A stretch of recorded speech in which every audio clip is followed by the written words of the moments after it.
Namaskar.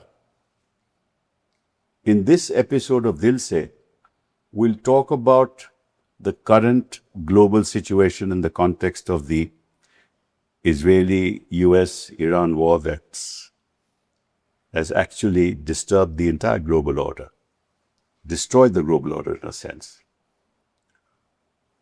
We know that as far as Iran is concerned, since the 1980s, the United States has been wanting to ensure that Iran doesn't develop nuclear weapons.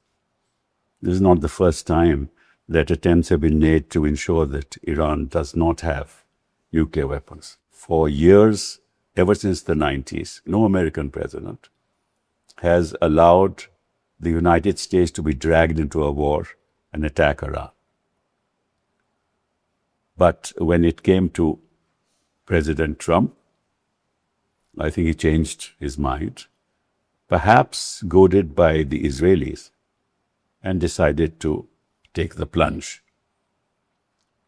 And therefore, you know that in June 2025, the Americans attacked Iran, and Donald Trump proclaimed that the nuclear facilities had been destroyed and there was nearly nothing left and Iran could not develop nuclear weapons.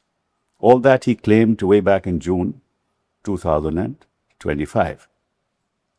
And then, of course, suddenly, on February 28 of this year, he decided to directly attack Iran. Now, there is a background to all this. The background is that way back in the years 2009 onwards, 2013, 2015, attempts had been made by administrations to persuade Iran not to enrich the uranium that they possessed. And at some point in time, an agreement was reached. It's called the JCPOA. And in terms of that, countries joined in that effort.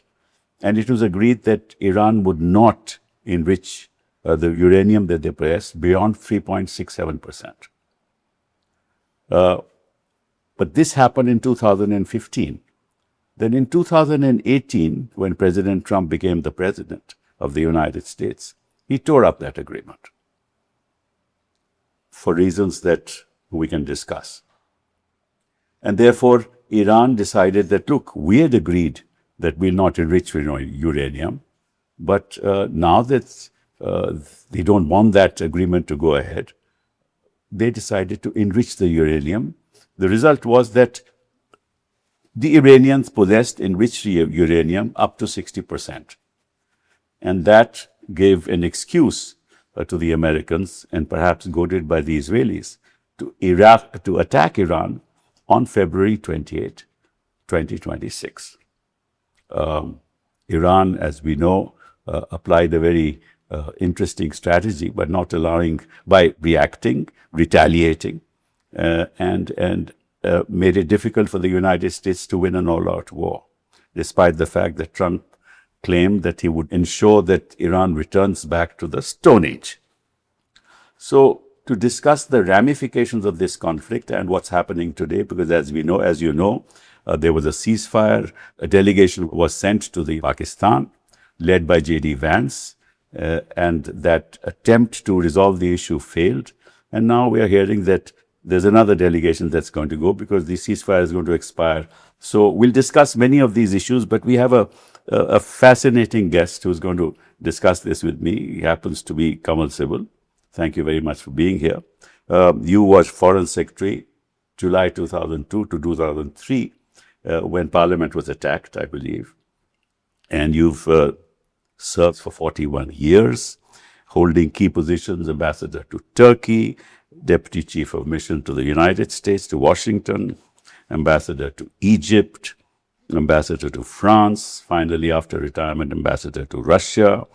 And after that, you've been from 2008 to 2010, member of the National Security Advisory Board, a member of the National Foundation, U.S.-India Strategic Partnership Forum as an advisor.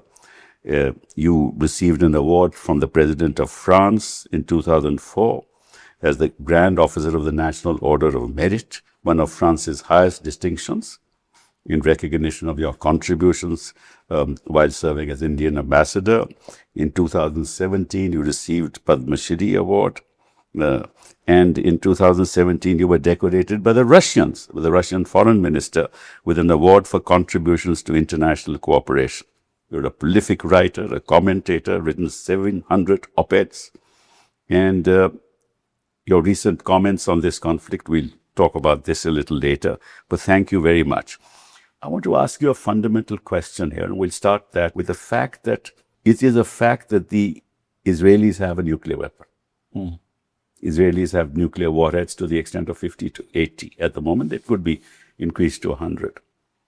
And they were held by France way back in the Negev desert. And at that point in time, as you know, that the Israelis have not signed the NPT. So at that time, it was Ben Gurion who was in power in Israel. And I remember that JFK wrote to Ben Gurion saying that we believe that you are developing nuclear weapons and very worried about it.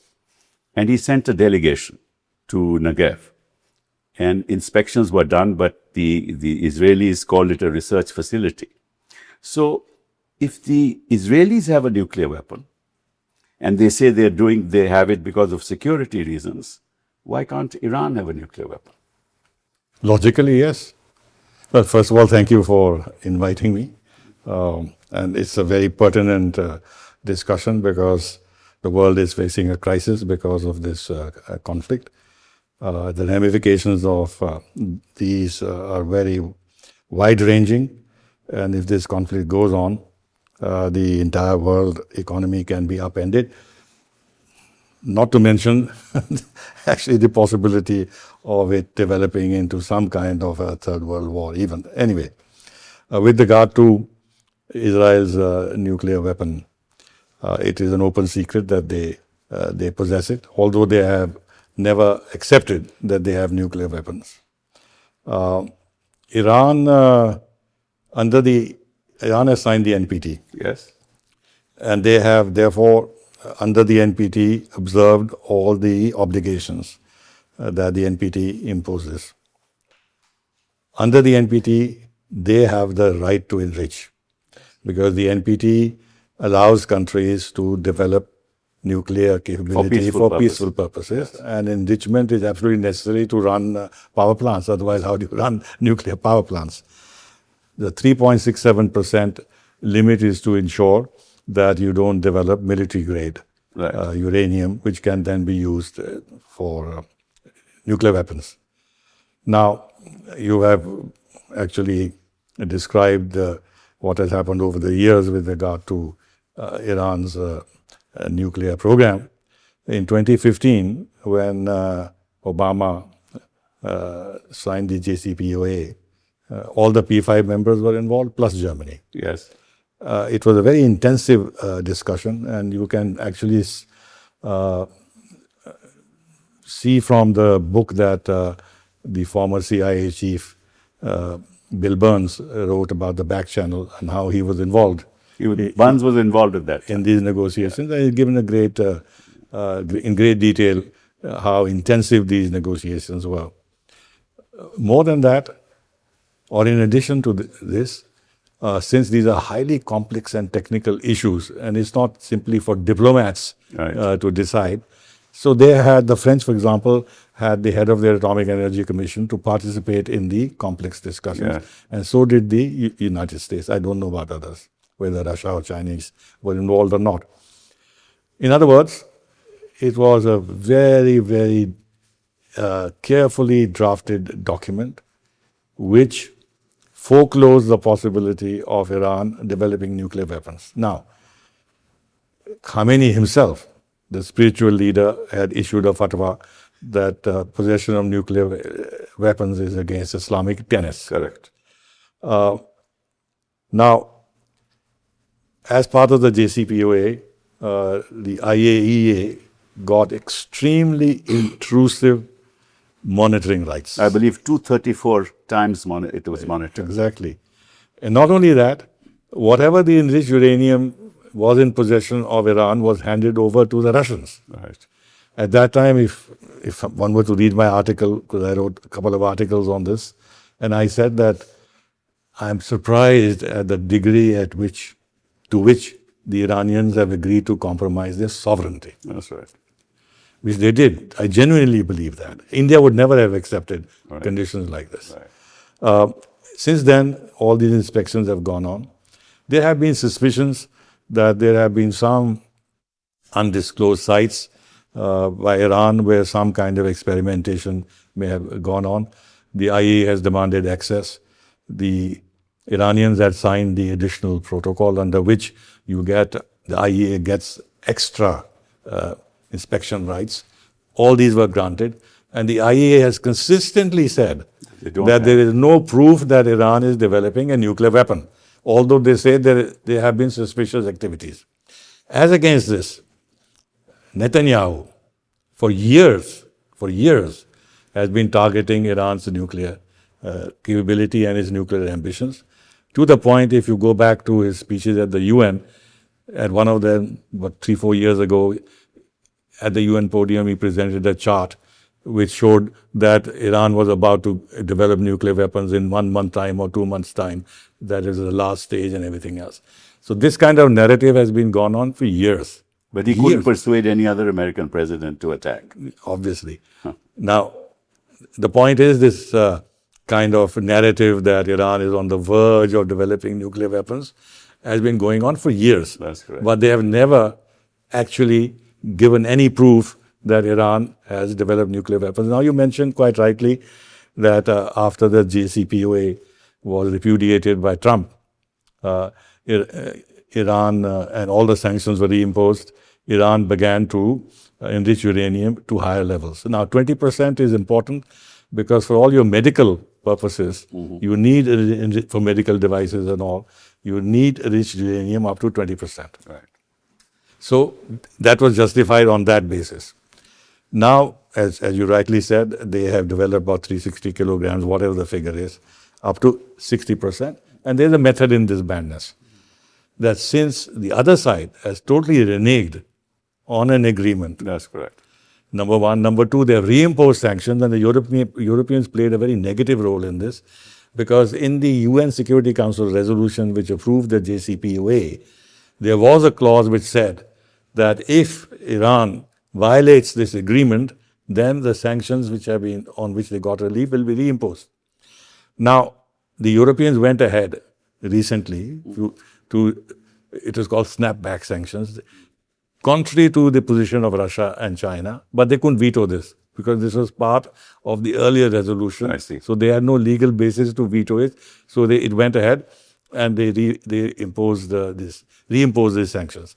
Now, the 60% thing is a lever that, to my mind, that Iran has. That, look, you have gone back on all your agreements. That's correct. We are going to put pressure on you and keep enriching up to 60% as they have done in order to force them into negotiations. Now, I'm saying this seriously because if you look at what happened during the mediation by Oman and what the Omani foreign minister publicly said in an interview to an American TV channel and later in The Economist, which is quite surprising. They will never ever develop a they asked him to write the article, right. The Omani foreign minister, to give his side of the story, in which, astonishingly, the Iranians agreed that the 60% enriched uranium can be drawn down to 3.67% and done it in a manner that it cannot be enriched again to any level. Correct. In other words, and even more surprisingly, that agreed to a regional facility to enrich uranium so that Iran doesn't have to enrich uranium itself. That regional facility will then provide uranium for the nuclear programs of the Gulf states. Right. Saudi Arabia has one, UAE has one, whatever. And Iran would have had access to this uranium. Now, these are remarkable concessions. Right. Remarkable concessions. Right. And if you relate this to what you just said, that Trump said that he had now obliterated Iran's nuclear capability, then why this attack? Why 28th of February? Why are they attacking Iran again? But I believe in Oman also said in those negotiations that the Israelis had said that they will never ever develop nuclear weapons. This is what I'm told. Yes. No, that of course, yes, you're right. Because this is a commitment that Khamenei had made. Right. I personally feel that Khamenei was dithering on this issue. He was in a double mind. At the end of the day, he was a responsible man. He wanted Iran for his pride and for his dignity and his national self-esteem to assert his right under the NPT, but at the same time, not develop a nuclear weapon. I've talked to Iranian diplomats, and not that what they told me I had to take as gospel truth. Well, you've been to Iran, right? I've been to Iran, but I have also met Aragchi and others. Okay. And they in fact told me, actually, we don't need nuclear weapons for our security, because if we develop nuclear weapons, then the neighboring countries will develop nuclear weapons too. Right. And how would that add to our security? To my mind, this war has been pushed by, you were a little hesitant and a little discreet about the Israeli role, but I think Netanyahu and Israel is squarely behind this. This has been his life's ambition, because maybe from a certain point of view, given the memory of the Holocaust and everything else. But nobody talks about their nuclear weapons in this entire dialogue. Nobody talks about their nuclear weapons. Exactly, because they're shielded by the Americans and the Europeans. They don't want to make this an issue. Right.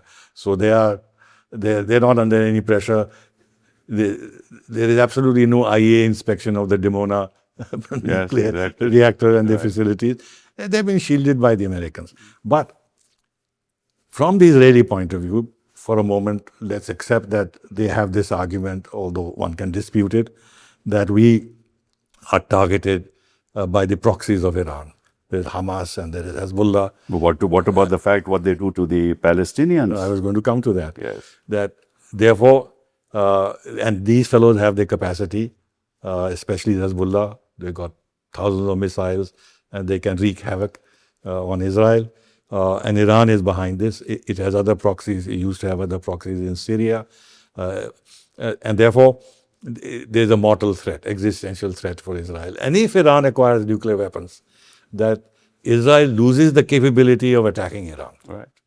And so does the United States, for that matter. Yeah. And therefore, for Israel, it's a no. Iran cannot have nuclear weapons, because Israel wants to keep the option open, and United States, to attack Iran if necessary.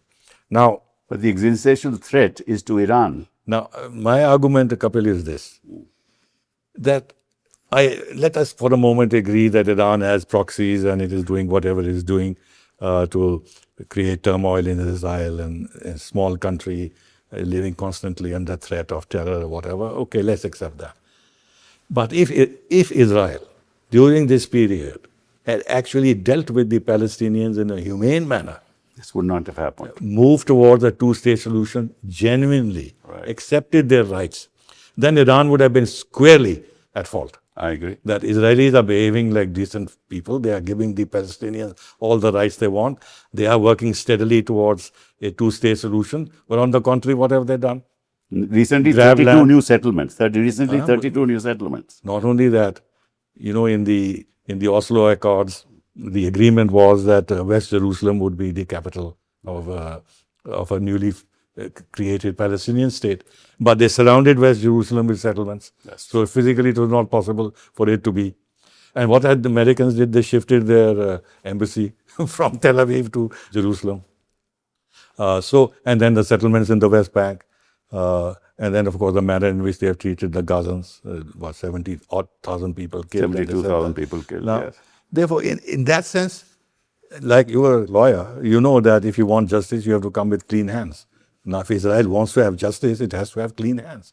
It doesn't have clean hands. Right. Whether Iran doesn't have clean hands is a separate issue. Well, let's see a situation in which Iran doesn't have nuclear weapons. Then the expansionism of Israel, they're an expansionist country, right? They want to take hold of southern Lebanon. They want to expand up to Oman, right? So I think that they will then dominate this area, and which is what exactly they want. Is that, do you think that can be a... Of course. the It's so intent? obvious.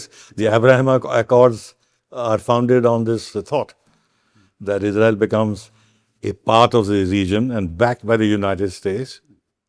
It will then dominate the region. And control the oil, eventually.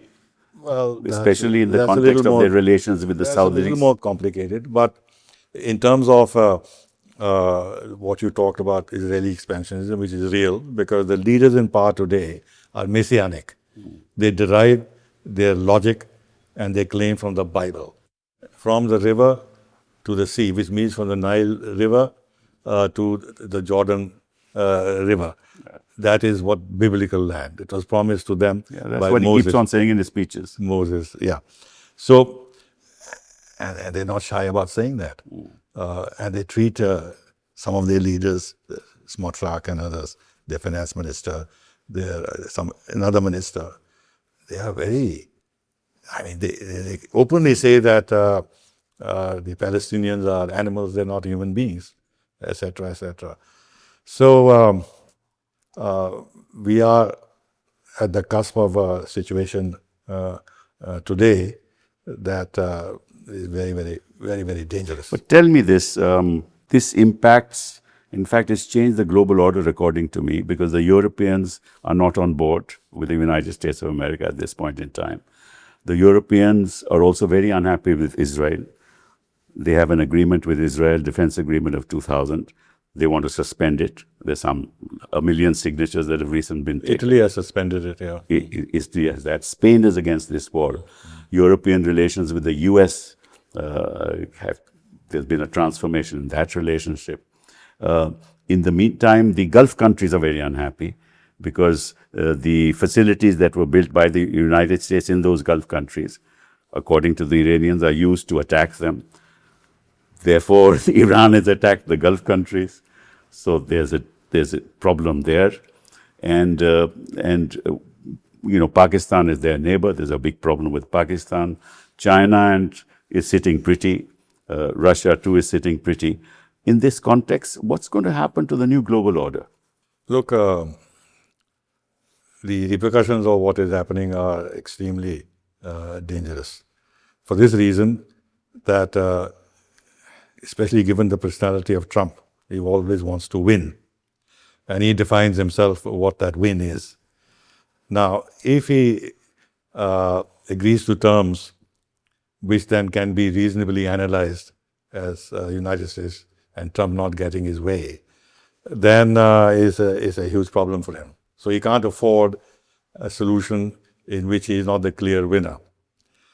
Now, for Iran, it's an existential threat because twice they've seen, as you, in your introductory remarks, you pointed out, twice during the course of negotiations, they've gone and attacked Iran. Right. So they are using the threat to attack, including the threat that we will bomb you back to the Stone Age, and then saying that we'll wipe your civilization entirely. Look at the terms that are being used. Right. Now, they cannot have any trust in the United States, and Trump in particular. So if they agree to something, what is the guarantee that this will be upheld by the United States? So for them, it's a fight to the finish. And therefore, at the moment, their how should I say, strategy, which I think will be difficult to implement, is to make sure that the American presence is excluded from the region. That's the logic behind attacking their bases. Yeah. And America, look at this. He talks about it being the biggest military power in the world and everything. He couldn't protect his bases. It's true. He had to vacate those bases. Military personnel in those bases had to seek shelter in hotels. Some of those hotels were also attacked by the Iranians. And then, mind you, even in the oil, Aramco and whichever the oil energy facilities in the Gulf countries, American companies have a very, very large share. That's right. Exxon has 30% in the Saudi oil complex. So that's why the Saudis are very worried. They made a very strong statement the other day. I don't know the figure about UAE, but Exxon and BP have huge shares. That's right. So, therefore, Iran can well argue, you decapitated our leaders. Look at that also. I know we're going to cut to that. Utter violation of international law. That's right. But we didn't even talk about it. So they decapitated their leadership. Not only the top leadership, 40 people at the top levels of the armed forces and all have been killed. And now they've killed Kamal Kharazi. That's right. I feel personally a bit upset about, well, upset is a strong word. I feel sorry about this because I'm a member of the Leaders for Peace, which is an organization which promotes peace led by a former French Prime Minister. And Kamal Kharazi was part member of that, along with Blinken when you didn't, before he became Secretary of State. And I've interacted with Kamal Kharazi. They've killed him. A very reasonable man, but they've killed him. Anyway, so they have attacked their bases. They have attacked their other economic, but they have not been able to win the war. Economic assets to make it untenable for them. And now there's a debate within the Gulf countries whether these bases were a source of security or insecurity. And they have come to realize, and more people are saying, it's a source of insecurity. Naturally, yes. And then the other grouse they have is, of course, you see the United States has limited Patriot missiles and everything else. So once the Iranians unleashed their missiles and drones, they wanted to protect Israel. So they moved many of these anti-air defense systems to protect Israel. And now the Gulf countries are saying, you've chosen Israel over us. There's another grouse that they have. But they have a problem. And from a certain point of view, it's a genuine problem. Supposing they tell the Americans, please go away. How do they become less vulnerable to Iran? Then they're accepting Iranian hegemony. I mean, they can't afford to do that. They're shedding U.S. hegemony, but accepting Iranian hegemony. They can't even do that.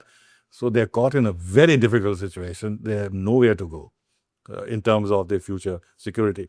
Pakistan can have this agreement with Saudi Arabia, but Pakistan is so worried that Saudi Arabia may invoke this defense agreement. So they are sort of doing somersaults to make sure that some dialogue continues and some kind of a... Recently, Shahbaz Sharif just went to Saudi Arabia. Yes. But because also they want loans and everything else. Because they are in great difficulty.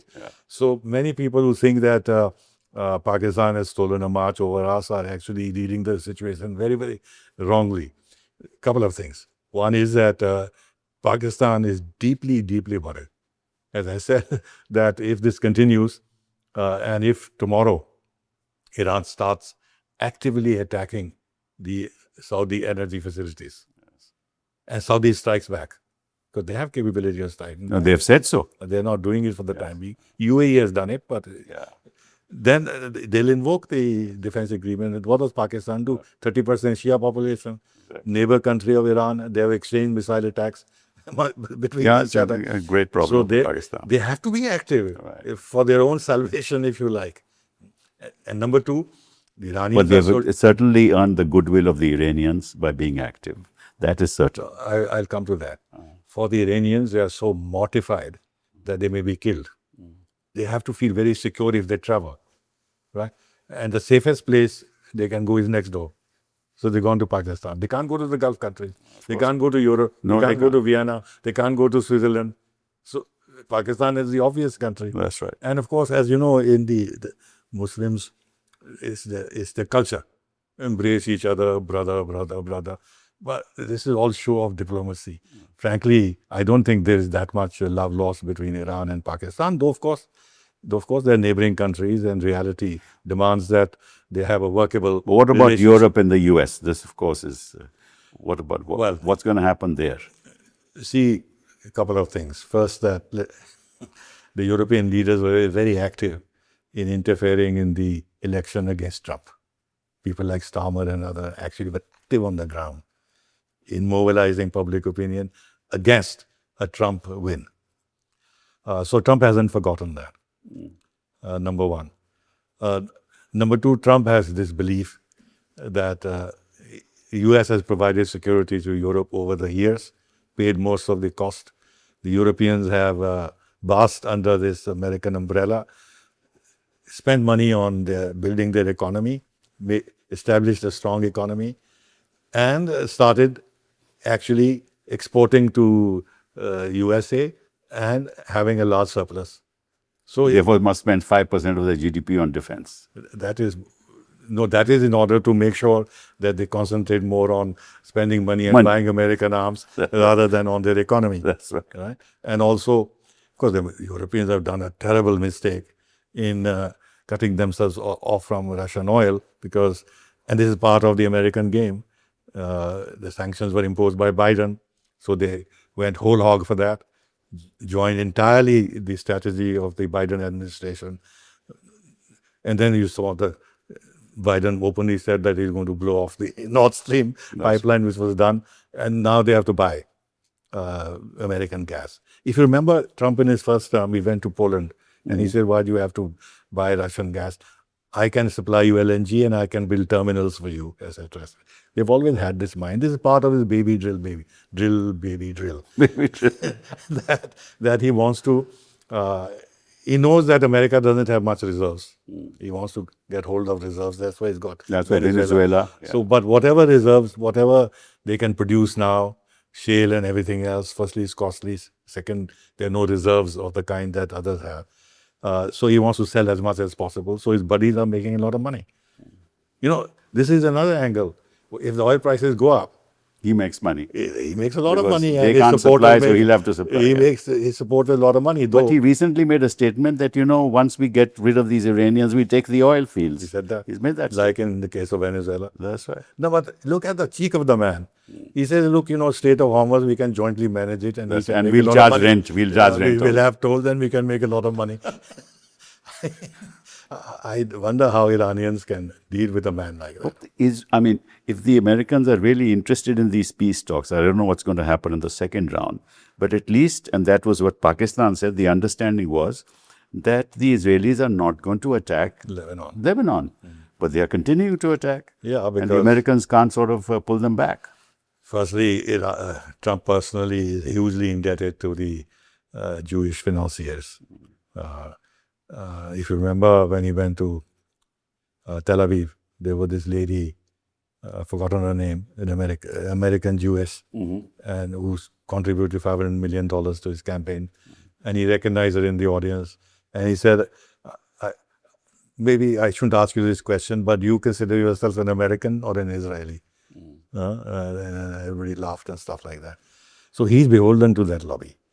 So his margin for maneuver is limited. But how long will it last? Because the gas prices in the US have reached $6. But I was coming to that. On one hand, the oil companies gain a lot. On the other hand, the pump prices are very sensitive in terms food prices have gone up. Also, the secondary, tertiary effect of all that. And this is sensitive in terms of politics. Yes. And with the midterm elections, November, the election. He has to keep the oil prices.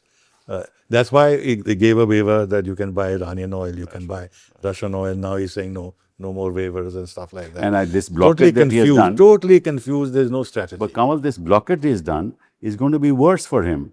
Because exactly. Much worse. It'll be counterproductive. But he has said that he's going to lift the blockade for China.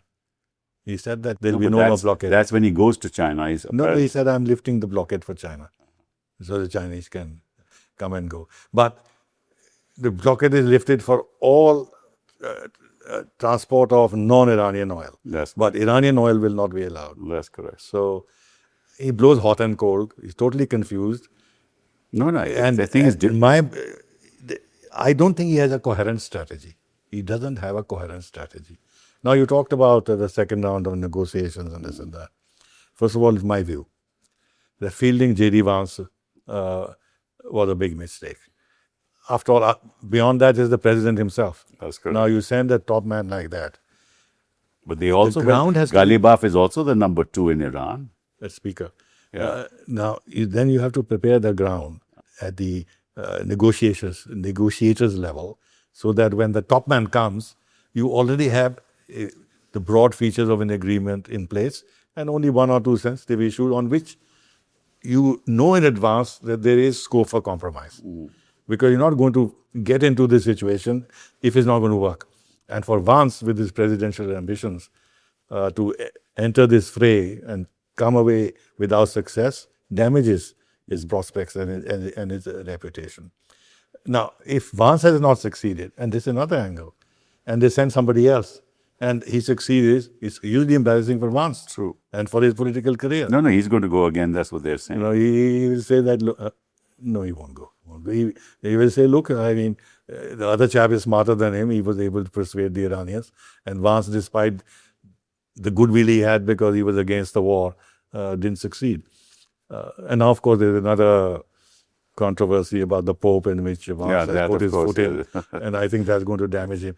But on the second round, look, at the conversations, at the mediation that Oman did, Iran had, to my mind, conceded everything that was need to be conceded. Now, I can't see anything more being conceded. No, they're saying that, look, they say 20 years ban, and Iran says 5 years on the nuclear front.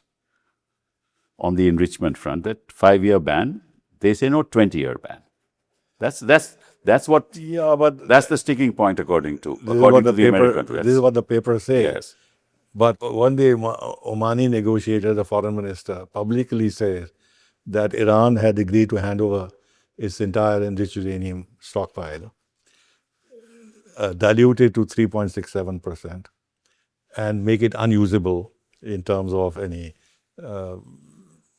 highly enriched uranium prospects, and then that you can have a common facility for providing fuel for nuclear reactors for all countries, which you need enriched uranium. What more is needed? What is this 10 and 5 years? There is a view, I don't know if this is correct or not, that Trump wants to be able to say that, for me, the nuclear issue was most important. Therefore, that's what he's saying. He wants the nuclear issue to be in the forefront. Even if there is an agreement on the nuclear issue, on all issues, he wants to highlight the nuclear issue to claim that, look, I said that I'm going to prevent them from acquiring nuclear weapons, and I said, I've succeeded. So he's making the nuclear issue central to this entire strategy, when actually, if you look at what has happened earlier, the nuclear issue is not the real issue.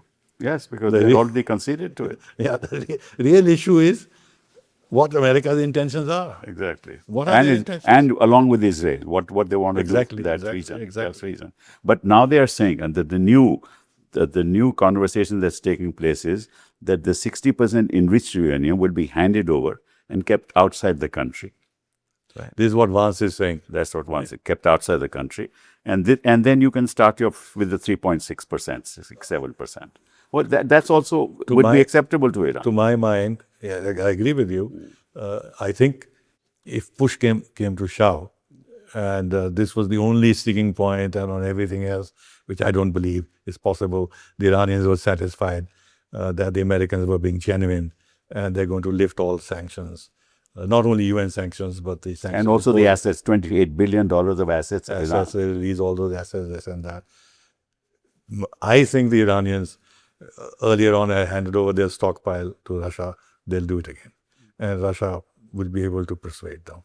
I don't think that will be the sticking point. But no one say no missiles for you. This is the other thing. Now, this is the thing, that earlier on in the JCPOA, the Americans tried very hard to bring in both development of missiles as well as the regional role of Iran. The Iranians had nothing doing. Yes. Nothing doing. Now, again, this has come into the negotiations. Then they'd be defenseless if they agree to that. Exactly. They've said that we can't have an air force. Yes. So the only defense we have is missiles. So you want to render us defenseless. Iran will never accept that. Yes. And as for regional role, if I was Iranian, I would say, well, first look at Israel's regional role, and let's look at US, your regional role. You curb your regional roles, and I can curb mine. So, I mean, what's the argument that you have free hand to The argument have is a regional I have the role? power, I have the military power, I can decide what I like. The laws will be laid by me. Exactly. The terms of settlement will be decided by me. Exactly. That's what it is. Yeah, but Iran is is too proud a country. Remember, Iran has never been colonized. That's true. So their mentality is a bit different. That's true. But tell me, in this Strait of Hormuz issue, because this is also a very, it's a legal issue as well as an emotive issue. They say that, look, a part of it is with Oman and part of it is with us, because the width of the Strait of Hormuz is about 20, 25 or whatever it is. Right? So they say that, look, then these are our internal waters, so we are entitled to charge a toll. And the fact is that you've destroyed Iran. How will they recoup? The only way for reparations is for each ship that passes, it pays a toll, because they have been attacked without any cause. But Kapil, to my mind, there is a flaw in this logic. But let me go back a little bit. Under UNCLOS, the Strait of Hormuz, as well as the legal basis of operations, maritime operations in all the states, is in the UNCLOS document. And Hormuz Strait is also there. Yeah. And it's very specifically said that it is freedom of passage, everything else, etc. That's part of maritime law. That's why I said the legal issue is clear. No. Other thing is that it has no relevance to Suez Canal or Panama Canal or anything else, because those are, on each side of those canals, there is sovereign territory. That's right. In this case, Iran is only one coastal state. Now, you mentioned Oman, and that is a flaw in the Iranian argument. I'll tell you why they're doing this. There is UAE and there is Qatar. They're also coastal states. So you can't disregard their rights over this. Now, what the Iranians are saying, that the deep water channels through which these ships pass are either in the Iranian territorial waters or in the Omani territorial waters. And therefore, they have a right. But this is contrary to the UNCLOS. But the interesting thing in this is that when Iran signed the UNCLOS, it did not ratify it. So Americans have also not ratified it. They've also not ratified it. Now, and they also added a very specific reservation, because under UNCLOS, there is a right of free passage of military ships. And Iran said no. And from their point of view, absolutely rightly. Then you are giving an opening to American warships to ply up and down the Strait of Hormuz, as they've been doing in the past. So they had actually put in a very strong reservation. So there are legal arguments on the part of Iran.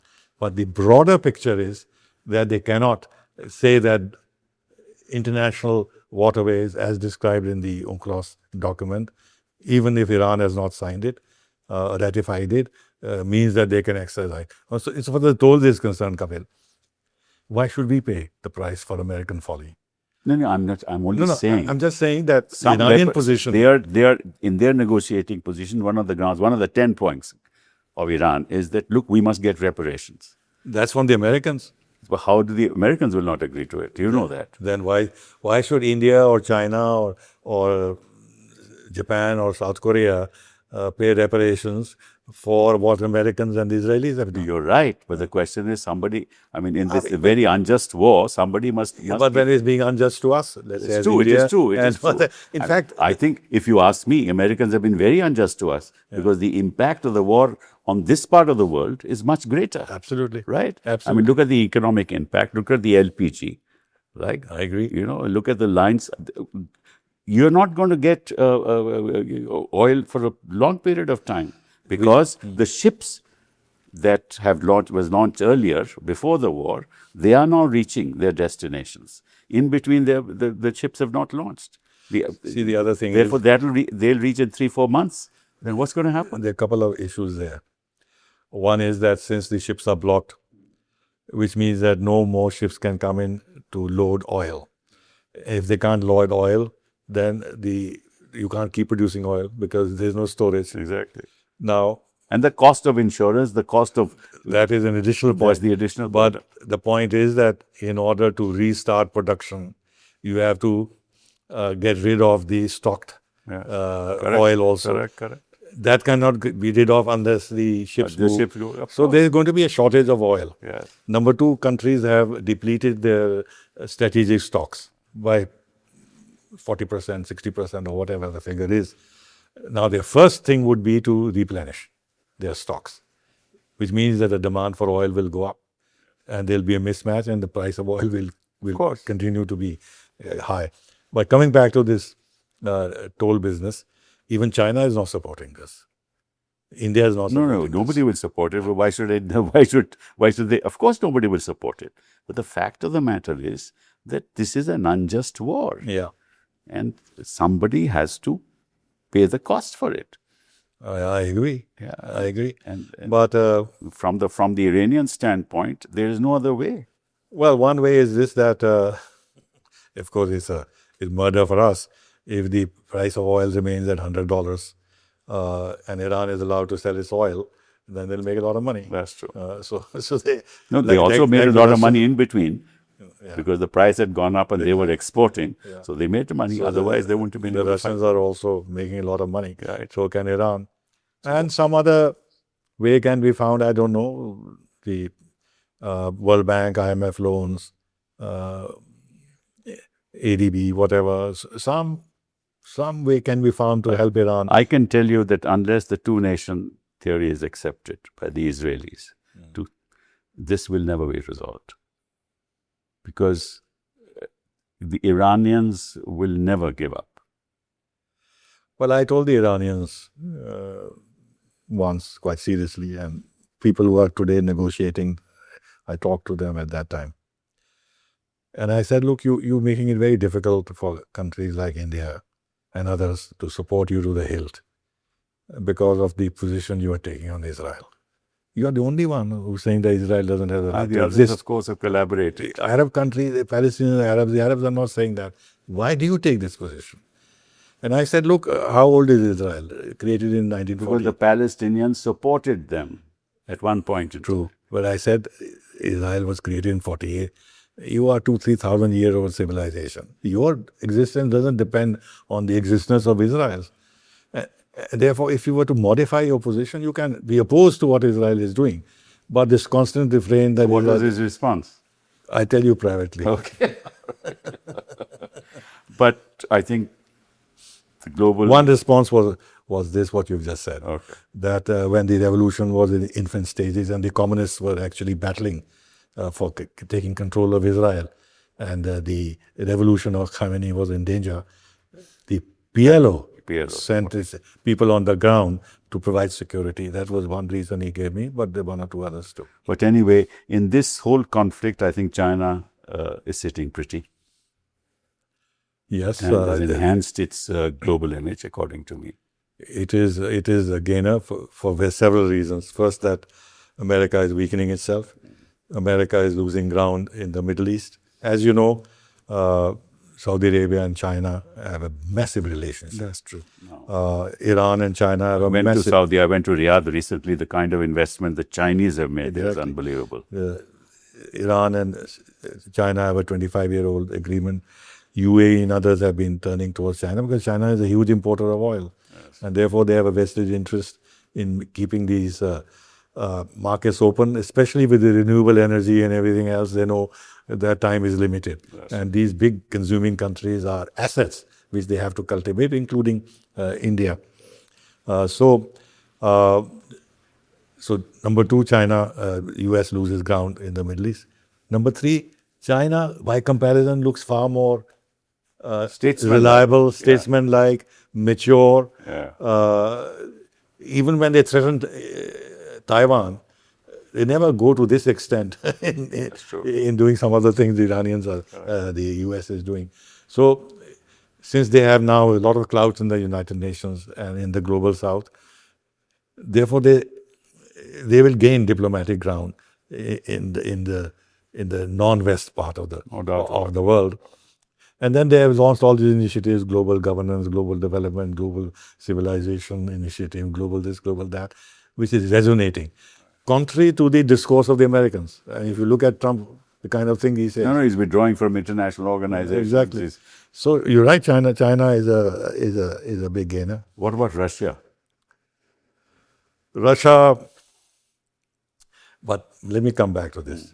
But China has also lost. China had invested, I forget the figure, it's $20 or $40 billion in Venezuela. Which they have lost. That's true. And now with the American domination of the Western Hemisphere, the Monroe Doctrine and Monroe Doctrine. Look at Panama Canal. They've taken the thing away from China. Now with Iran, China, in a sense, has lost because they had they 25 were relying on China. Iranian oil comes to them, yes, of course. No, also they had a 25-year agreement. That's right.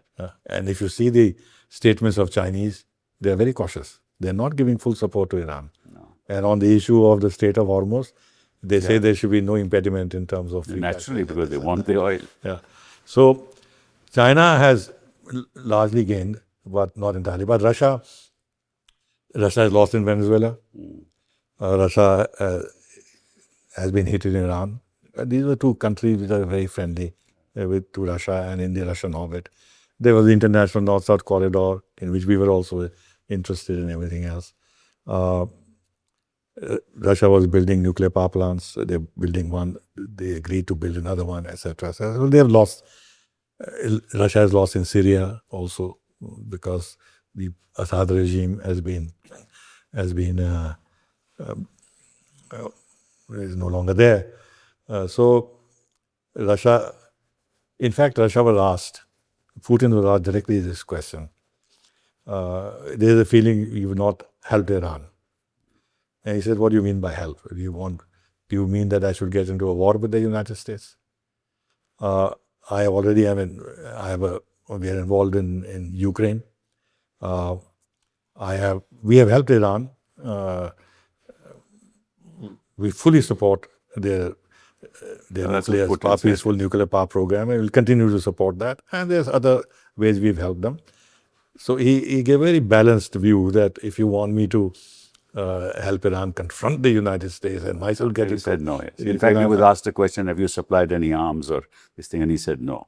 So we have supplied intelligence information, whatever else. They must have given some help. No, but a few months ago, I have seen myself to Putin's interview. This is we mentioned this attack in June 2025. That time Putin was asked. He says, I was willing to offer them help, but the Iranians refused my offer. Okay. Because the Iranians want to be self-sufficient. But to answer your question, I think, yes, Russia too has lost, though indirectly with the oil prices up. The situation has been eased. I think the Americans have lost, lost respect to the rest of the world with the nature of their diplomacy. The Europeans have lost. The Gulf countries have lost. Iran, of course, has lost. China too has gained in prestige but lost economically. Russia has lost.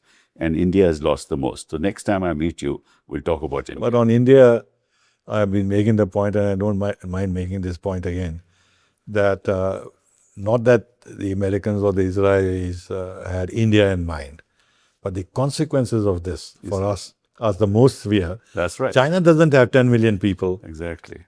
And China doesn't need remittances, which we are getting $40 billion. $36 billion. We'll be getting from this 6%, region. China, we have not so many, 90 million people in those countries. No, we have 3.67 million people in the UAE alone. Yes, India. Yes. So we've been hit hard because we are so highly energy dependent. 9 million, not 90. 85, 88% of energy. So, but this is the misfortune. What to do? This is our misfortune. We'll talk about that next time. Thanks. Thank you very much. Okay.